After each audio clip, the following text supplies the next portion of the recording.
Entendes o que estás lendo? O podcast que te leva através das páginas da Bíblia. Livro por livro. Capítulo por capítulo. Uma exposição bíblica emocionante.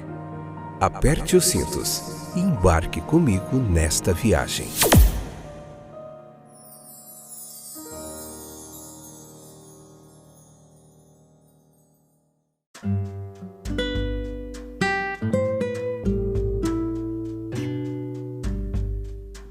Olá, meus queridos companheiros de viagem através das páginas da Bíblia. Estou de volta.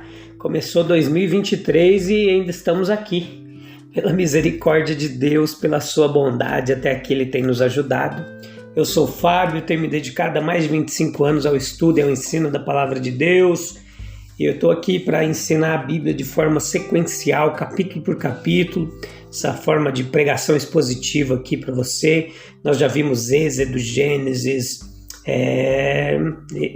Êxodo, Evangelho de João, teve mais um Evangelho, o Evangelho de Lucas, a cabeça está ficando fraca. E agora nós estamos vendo o livro de Levíticos, temos sempre um livro do Novo Testamento, um livro do Antigo Testamento. Estamos há quase 2 anos aqui nessa jornada com ouvintes do Brasil e do mundo que estão interessados em aprender mais da Palavra de Deus. Uma exegese aqui bem clara, objetiva do texto bíblico, com muita teologia, muito conhecimento aí. A gente tem se pautado no comentário de mais de 100 autores bíblicos, dicionários, enfim, é um trabalho árduo, um trabalho trabalhoso, para ser redundante, mas o Senhor tem nos ajudado, espero que Ele continue nos ajudando para a gente vencer mais um ano. Se você está aí com a gente, você tem ouvido, tem gostado, compartilhe esse trabalho, espalhe para outras pessoas aí da sua igreja, tá bom? Para que cada vez mais essa comunidade cresça, daqueles que estão interessados em aprender mais da Palavra de Deus. Então vamos lá, perdemos muito tempo já na introdução. Hoje a gente vai ver o sacerdócio humano e divino, Levítico capítulo 8, a parte 3, hoje episódio número 383, essa que é a 5ª temporada. Então veja que entre o sacerdócio de Arão e o do Senhor Jesus Cristo, não existem apenas pontos de contraste, mas também de semelhança. E a gente vai ver hoje aqui como que se assemelham os dois, Arão, sumo sacerdote, e o ministério de Jesus Cristo.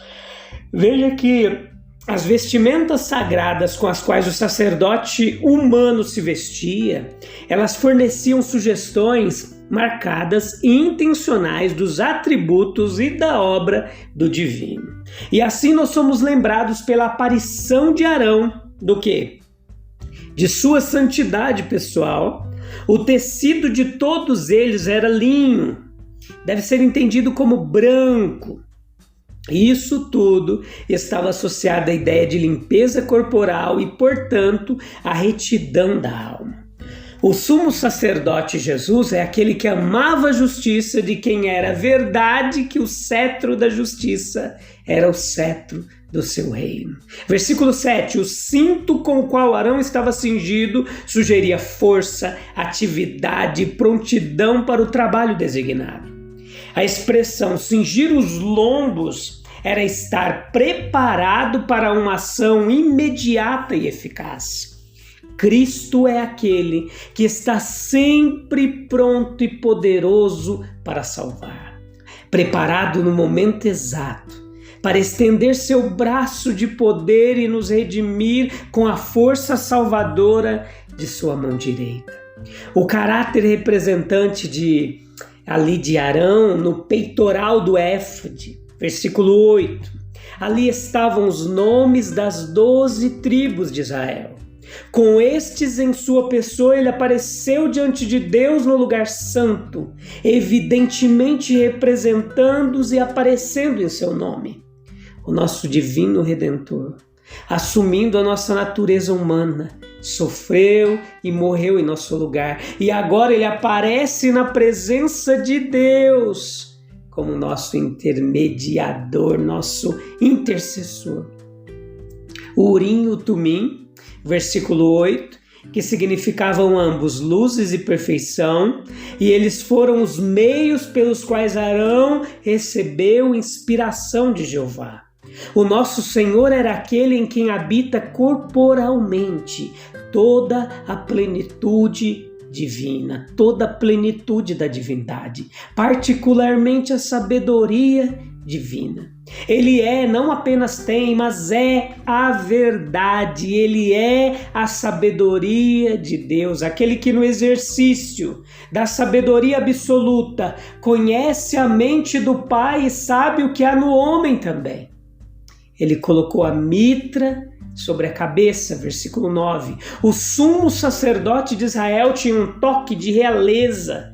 Ele usava uma coroa na cabeça. O sumo sacerdote Jesus também é real. Em sua cabeça há muitas coroas. Em sua cabeça ele é exaltado para ser um príncipe e também um salvador. Ele é capaz até de sujeitar todas as coisas a si mesmo. Sobre aquela mitra, aquele turbante, mesmo em sua frente, foi colocada uma placa de ouro, versículo 9 do capítulo 8 de Levítico. E neste diadema de ouro estavam escritas as palavras sagradas e significativas: santidade ao Senhor. Essa frase colocada na frente da mitra do sumo sacerdote não significa que o grande fim de seus ministérios foi o estabelecimento entre todas as tribos de Israel de santidade ao Senhor. O propósito para o qual ele foi designado não seria alcançado até que esse grande e nobre objetivo fosse alcançado. Para isso ele viveu, e para isso ele trabalhou. Ele também é o fim do sacerdócio divino. Cristo veio para aniquilar o pecado pelo sacrifício de si mesmo, para estabelecer na terra aquele reino de Deus que é justiça, paz e alegria no Espírito Santo. Vamos lá revisitar a roupa de Arão. Túnica, o cinto, o manto, o éfode, peitoral, urim, tumim, mitra, placa de ouro, coroa, todos significativos e cumpridos em Cristo. As duas ideias principais são mediação e governo. O sumo sacerdote está vestido como mediador para oferecer sacrifícios pelos pecados, entrar na presença de Jeová como intercessor, obter e pronunciar como representante a bênção divina. O sumo sacerdote também está vestido como rei, com poder para guiar, aconselhar, comandar, com personalidade exaltada para receber a homenagem como o Rei da Justiça, a glória de Deus revelada. Como coroado, para estabelecer e manter seu reino entre os homens, governando seus corações e vidas, não pelo poder deste mundo, mas pelo poder sacerdotal da comunhão com Deus, pois o próprio homem se torna rei ao ser admitido na câmara mais íntima da presença de Deus. As unções levíticas ali do versículo 10 ao 12 do capítulo 8, elas são mencionadas aqui de muitas formas no texto. São geralmente também apresentado o tabernáculo, tudo que estava nele, e dentre essas coisas incluídas o altar, os seus vasos, a pia. A unção de Arão também é distintamente mencionada, e vamos lá revisá-los em ordem, tá bom? Vamos lá fazer um resuminho aqui, a gente vai ver isso muitas vezes, que vai aparecer muitos capítulos. O tabernáculo era o emblema do universo moral. Os lugares santos representavam os céus, Hebreus capítulo 8, versículo 1 e 2. Dessa forma, o lugar santíssimo, onde estava a Shekinah, a presença de Deus, representava o céu dos céus, o chamado terceiro céu, ou aquele que por distinção e excelência é chamado de próprio céu, Hebreus capítulo 9, versículo 24. O lugar santo, que deve ser percorrido para alcançar o Santíssimo, representava aquelas regiões do universo moral pelos quais Jesus passou em seu caminho de cruz para o trono de sua majestade. O mundo espiritual, ele não está longe de nós. Se o lugar santíssimo representasse o terceiro céu e o lugar santo que leva a ele o segundo, então a corte dos sacerdotes representaria o primeiro, que descreve o reino dos céus na terra. Em outras palavras, a igreja espiritual de Deus. Nisso já estamos, vindo com fé, esperança, alegria, ao Monte Sião e à cidade do Deus vivo, a Jerusalém celestial, etc. E ouvimos a própria voz de Jesus dos céus acima de nós. Os tribunais externos, eles representavam a igreja em sua parte visível, a corte de Israel, a corte das mulheres e a corte dos gentios, tudo ali separadinho. Sem a experiência espiritual da corte dos sacerdotes, nunca podemos passar para os céus, onde o precursor entrou por nós. Entenda, ele foi santificado com óleo da santa unção.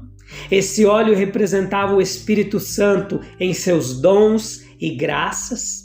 Era de uma composição peculiar. Com esse óleo o tabernáculo foi santificado, isto é, separado para Deus, e foi tão separado para ele para serviços de adoração, também para ser uma sombra das coisas celestiais. E assim, o universo moral é reivindicado por Deus. Os dons e graças do Espírito Santo são os princípios da santificação universal. Havia ali o altar e a bacia, o altar e todos os seus vasos. Este é, obviamente, o altar de holocaustos que ficava no pátio dos sacerdotes.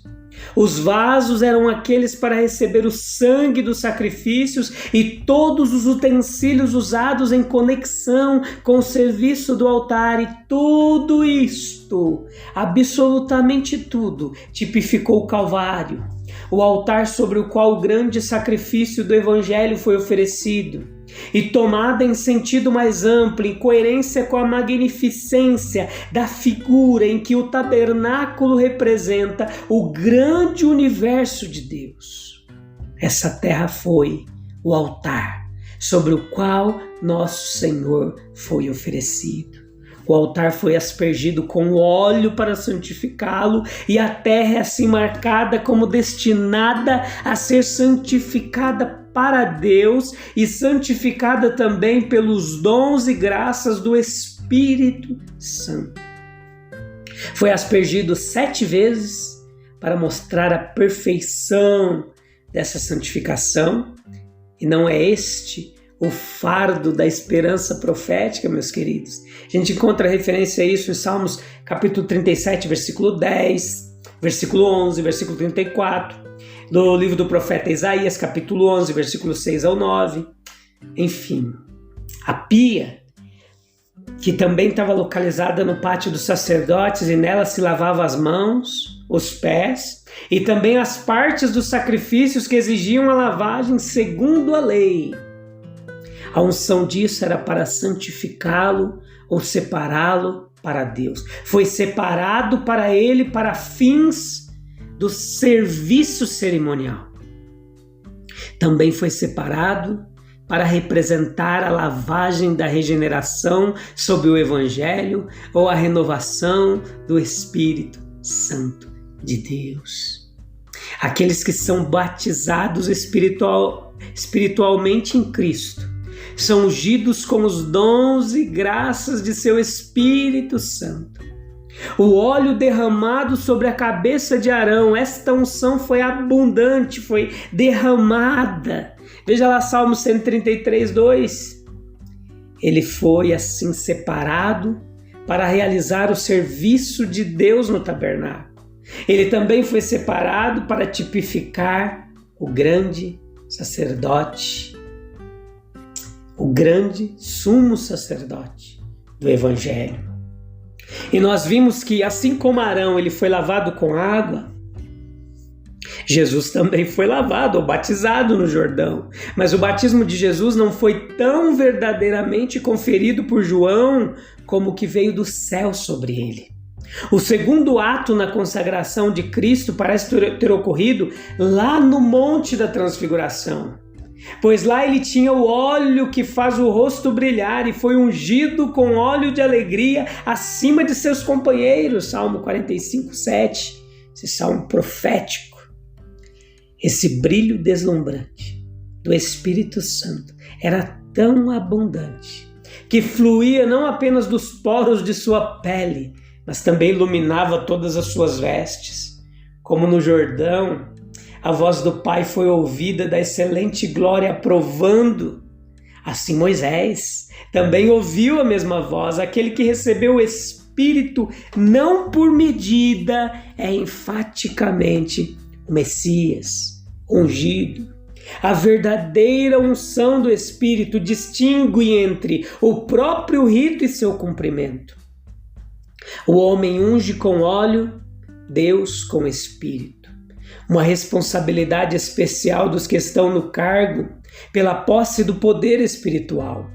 Eles não são nada se não forem bem-sucedidos no seu trabalho.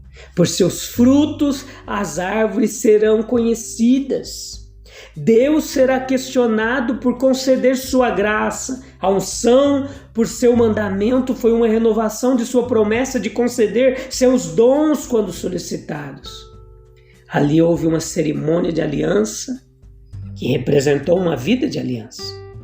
O óleo era derramado sobre a cabeça do sacerdote e escorria para baixo até ali as suas vestes, para significar que ele deveria ser totalmente possuído pelas reivindicações de seu ofício e dotado de toda energia e ato pela concessão do Espírito de Deus. Que encorajamento à santidade! E ao mesmo tempo que incentiva a oração, nós somos reis e sacerdotes. Se esquecermos nossa unção, não apenas perderemos nossa pureza sacerdotal, mas também o nosso poder principesco sobre o mundo. Um sacerdócio degradado, a maldição da igreja e a praga da humanidade. Isso que é. Um ministério reavivado é a esperança de um futuro. Irmãos, orem por nós, pois vocês têm a unção do Santo Espírito. Que tipologia mais fantástica, né? Olhar para Arão e ver tudo em Cristo se cumprindo como sombras que são essas representações do Antigo Testamento. Eu te encontro no próximo episódio, tem muita coisa legal, muito detalhe interessante, muita teologia bíblica do Antigo Testamento aqui para você aprender. Aproveite essa rica oportunidade de se debruçar sobre o texto sagrado e aprender de forma mais profunda. Deus abençoe, tchau, tchau.